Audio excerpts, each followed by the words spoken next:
மிக உயரிய பதவியான பொலிஸ் மா அதிபர் நாற்காலியில் இருந்தவர்களுக்கு எதிராகவே விசாரணைகள் செல்வதும் சிறையில் அவர்கள் அடைக்கப்படுவதும் மரண தண்டனை விதிக்கப்படுவதும் மர்மமான முறையில் மரணிப்பதையும் எண்ணி மக்கள் பாரியொரு அச்சத்தில் இருக்கிறார்கள் என்ற ரீதியிலாம் பார்க்கப்படுகிறது. குறிப்பாக 34வது 35வது 36வது பொலிஸ் மா அதிபர்கள் இவ்வாறு சிக்கியிருக்கிறார்கள். இலங்கை நாட்டின் 34வது பொலிஸ் மா அதிபரான பூயித் ஜெயசுந்தர அவர்களுக்கு நேற்றைய தினம் மரண தண்டனை வழங்கப்பட்டிருக்கிறது. குறிப்பாக 2019ஆம் ஆண்டு நடைபெற்ற உயிர்த்த ஞாயிறு தாக்குதலில் கிட்டத்தட்ட 260க்கும் மேற்பட்ட மக்கள் படுகொலை செய்யப்பட்டார்கள். 100க்கும் மேற்பட்டோர் காயமடைந்தார்கள். ஆயினும் இந்த தாக்குதல் தொடர்பாக உளவுத்துறை எச்சரித்திருந்தும் இவர் சரியான முறையில் செயற்படவில்லை என்ற ரீதியில் அவருக்கு நேற்றைய தினம் மரண தண்டனை விதிக்கப்பட்டது. அதே போல அன்றைய காலத்தில் பாதுகாப்பு செயலாளராக இருந்த ஹேமசிறி பெர்னாண்டோ அவர்களுக்கும் மரண தண்டனை விதிக்கப்பட்டது. அது மட்டுமில்லாமல் 35வது பொலிஸ் மா அதிபரான விக்ரமரத்ன அவர்கள் மர்மமான முறையில் மரணிக்கிறார். அவருக்கும் உயிர்த்த ஞாயிறு தாக்குதலுக்கும் தொடர்பு இருப்பதாகவும் குறிப்பாக அவருக்கு சில ரகசியங்கள் தெரியும் என்ற அடிப்படையில் பார்க்கப்பட்ட அந்த நேரத்தில் திடீரென மரணிக்கிறார். அது தற்கொலையா கொலையா என்ற சார்ந்த விசாரணை இப்பொழுது போய்கொண்டிருக்கிறது. அதே நேரத்தில் 36வது பொலிஸ் மா அதிபர் தேசபந்து தென்னகோன் அவர்கள் சிறையிலிருந்து இப்போ பிணையில் வந்திருக்கிறார். குறிப்பாக அவர் மீதும் பாரிய ஒரு குற்றச்சாட்டு சுமத்தப்பட்டிருக்கு. ஆகவே இவ்வாறு நாட்டினுடைய சட்ட ஒழுங்கை பாதுகாக்க வேண்டிய நீதியை காக்க வேண்டிய இந்த பொலிஸ் மா அதிபர்கள் மீது இவ்வாறு தொடர்ச்சியாக பாரிய ஒரு குற்றச்சாட்டின் அடிப்படையில் அவர்கள் மத்தியில் விசாரணைகள் மேற்கொள்ளப்பட்டு வருகிறது. இதனால் மக்கள் பாரிய ஒரு அச்சத்தில் காணப்படுகிறார்கள். ஒரு பொலிஸ் மா அதிபரே இவ்வாறு இருந்தால் சாதாரண மக்கள் என்ன செய்வது என்ற ரீதியெல்லாம் பார்க்கப்படுகிறது. ஆகவே தொடர்ச்சியாக பார்ப்போம் இந்த விசாரணைகள், இந்த மர்மமான கொலைகளுக்கு பின்னால் யார் யார் இருக்கிறார்கள் என்பது தொடர்பாக. இதில் குறிப்பாக நேற்றைய தினம் ஒரு முக்கியமான வாக்கு மூலம் நடைபெற்றிருக்கிறது. அல்லது முக்கியமான விடயங்களை மரண தண்டனை விதிக்கப்பட்ட ஹேமசிறி பெர்னாண்டோ அவர்கள் வெளியிட்டிருக்கிறார் என்ற இதில் பார்க்கப்படுகிறது. குறிப்பாக அவர் சில விடயங்கள் எடுத்துரைக்கிறார். என்ன விடயங்கள் என்று பார்த்தால், பாதுகாப்பு செயலாளர் என்ற ஒரு பதவி இல்லை, நான் பாதுகாப்பு அமைச்சின் செயலாளராகத்தான் கடமையாற்றினேன். அமைச்சர் என்ன சொல்கிறாரோ அந்த விடயத்தை நான் செய்தேன். குறிப்பாக பாதுகாப்பு செயலாளருக்கான ஒரு சிறப்பு அதிகாரங்கள் எதுவும் இல்லை. ஏனைய செயலாளர்கள் போன்றுதான் பாதுகாப்பு செயலாளர்களுக்கும் அதிகாரம் இருக்குது. அதன் அடிப்படையில் நான் செயற்பட்டேன். குறிப்பாக பாதுகாப்பு செயலாளர் பாதுகாப்பு அமைச்சர் சொல்கிற விடயங்களை தான் நான் செய்யலாம் என்ற மாதிரி தன்னுடைய கருத்துக்களை பதிவிட்ட அவர் குறிப்பாக இந்த விடயங்கள் நடைபெறும் போது பாதுகாப்பு அமைச்சராக இருந்த முன்னாள் ஜனாதிபதி மைத்ரிபால சிறிசேன அவர்கள் நாட்டில் இல்லை, வெளிநாடு சென்று விட்டார். ஆகவே அவர் வெளிநாடு செல்லும் போது கூட அவருக்கு பதிலான ஒரு அமைச்சரை நியமித்து விட்டு போகல. ஆகவே பாதுகாப்பு அமைச்சினுடைய கடமைகள் அந்த இடத்துல முடக்கப்பட்டிருந்தது என்ற மாதிரி தன்னுடைய கருத்துக்களை பதிவிட்டிருக்கிறார். அது மட்டும் இல்லாமல் சில திடுக்கிடும் உண்மைகளையும் வெளியிட்டிருக்கிறார்.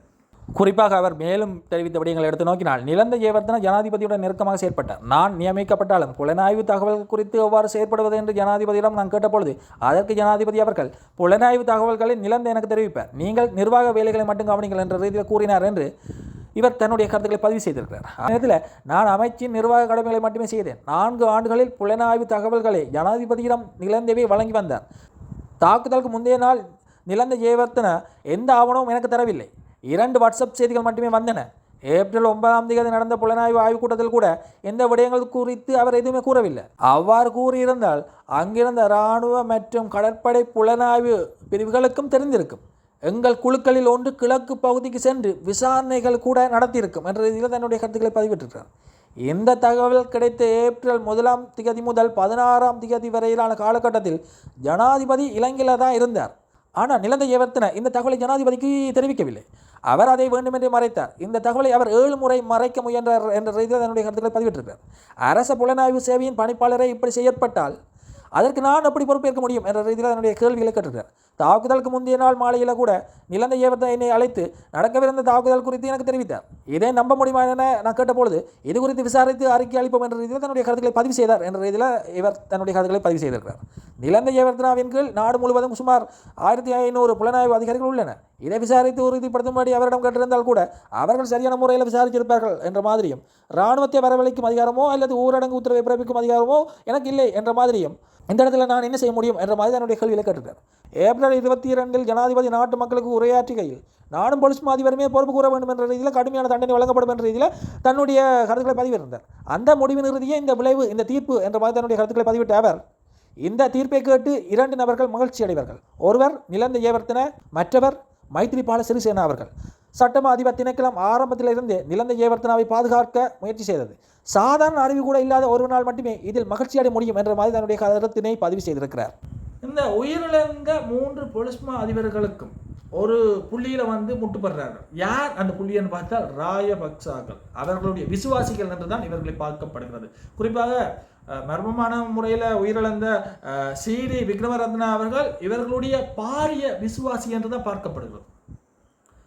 குறிப்பாக இந்த உயிர்த்தனாயிர தாக்குதலானது கொடபய காலத்திலேயோ அல்லது ரணில் விக்ரமசிங்க காலத்திலேயோ மந்தமான நிலையில் இருக்கிறதுக்கு பெரும் ஒரு காரணமாக இருந்தவர் இவர் என்ற ரீதியிலும் பாரிய ஒரு விமர்சனம் காணப்படுகிறது. ஆனால் விசாரணைகள் நடைபெற்று உண்மைகள் வெளிவருவதற்கு முன்னே அவர் மர்மமான முறையில் மரணம் அடைந்திருக்கிறது.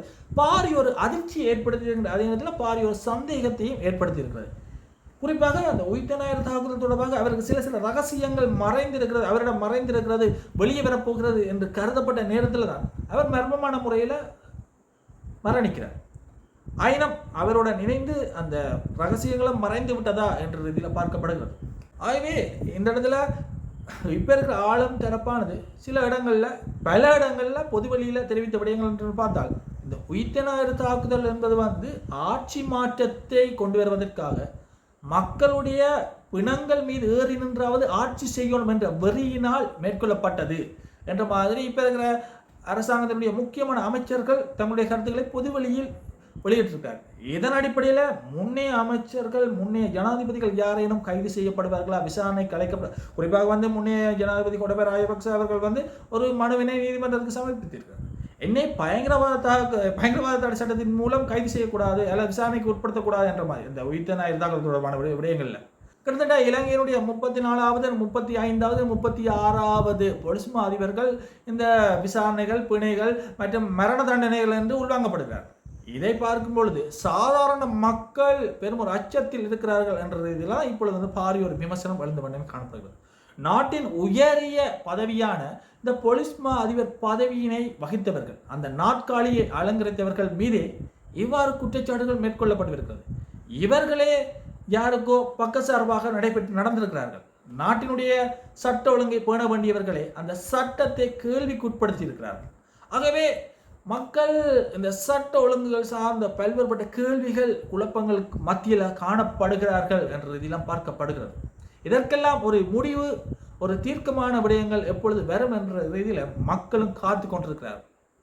இந்த இடத்துல தான் உதய கம்பம்பில அவர்கள் இன்னொரு முக்கியமான விடயத்தையும் தெரிவிக்கிறார். என்ன விடயம் என்று பார்த்தால், நீங்கள் இப்போ 2 பேருக்கும் மரண தண்டனை விதித்திருக்கீங்க, விசாரணைகள் போயிருக்கு, அது ஓகே. ஆனால் இன்னும் சில பேர்களை நீங்கள் கூப்பிட்டு விசாரிக்கணும், அவர்களுக்கும் இதுக்கும் தொடர்பு இருக்கிறது என்ற மாதிரி தன்னுடைய கருத்துக்களை பதிவிட்டிருக்கிறார். அவர் எப்பொழுதுமே ஒரு விசித்திரமான கருத்துக்களை பதிவிடுவதில் பெரிய ஒரு வல்லவர் என்று காணப்படுகிறது. அதே போலதான் இன்றைய தினம் நடைபெற்ற ஊடக சந்திப்பின் போது அவர் என்ன விடயத்தை தெரிவித்திருக்கிறார் பார்த்தால், சாணி அபேசேகர் அவர்களுக்கும் ரவி சேனவித்ன அவர்களுக்கும் எதிராகவும் நீங்கள் விசாரணை மேற்கொள்ளணும். இவர்களுக்கு எதிரான இந்த விசாரணைகள் மேற்கொள்ளும் போது இவர்கள் பதவியில் இருக்கக்கூடாது, இவர்களை ஒதுக்கி வைத்து விட்டு தான் நீங்கள் விசாரணை நடத்தணும் என்ற மாதிரி ஒரு வேண்டுகோளை விடுத்திருக்கிற ஊடகங்கள் வாயிலாக இவர் ஒரு விசித்திரமான கருத்துக்களையும் புனை கதைகளையும் புதைப்பதில் அல்லது வளர்ப்பதில் வல்லவர் என்று எல்லோருக்கும் தெரியும். ஆகவே தொடர்ச்சியாக பார்ப்போம் இந்த உயிர்த்தனாயிர தாக்குதல் தொடர்பான விடயங்கள் எவ்வாறு செல்ல போகிறது, வருங்காலத்தில் யார் யார் கைது செய்யப்பட போகிறார்கள், முன்னாள் ஜனாதிபதிகள் யாரேனும் கைது செய்யப்படுவார்களா அல்லது முன்னாள் அமைச்சர்கள் யாரும் கைது செய்யப்படுவார்களா என்ற ரீதியிலும் பார்க்கப்படுகிறது. ஆகவே நாங்கள் தொடர்ச்சியாக பார்ப்போம் இந்த உயிர்த்தனாயிர தாக்குதலில் உயிரிழந்த 260க்கும் மேற்பட்ட மக்களுக்கு நீதி கிடைக்குமா அல்லது காயமடைந்த மக்களுக்கு நீதி கிடைக்குமா.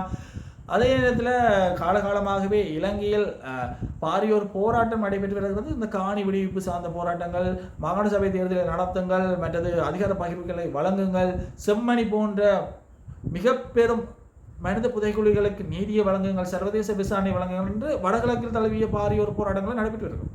ஆகவே இது தொடர்பான விடயங்களும் வருங்காலத்தில் எவ்வாறு அமையப் போகிறது என்பது தொடர்பாகவும் நாங்கள் தொடர்ச்சியாக காண வேண்டியிருக்கிறது. ஆகவே தொடர்ச்சியாக பார்ப்போம். நன்றி, வணக்கம்.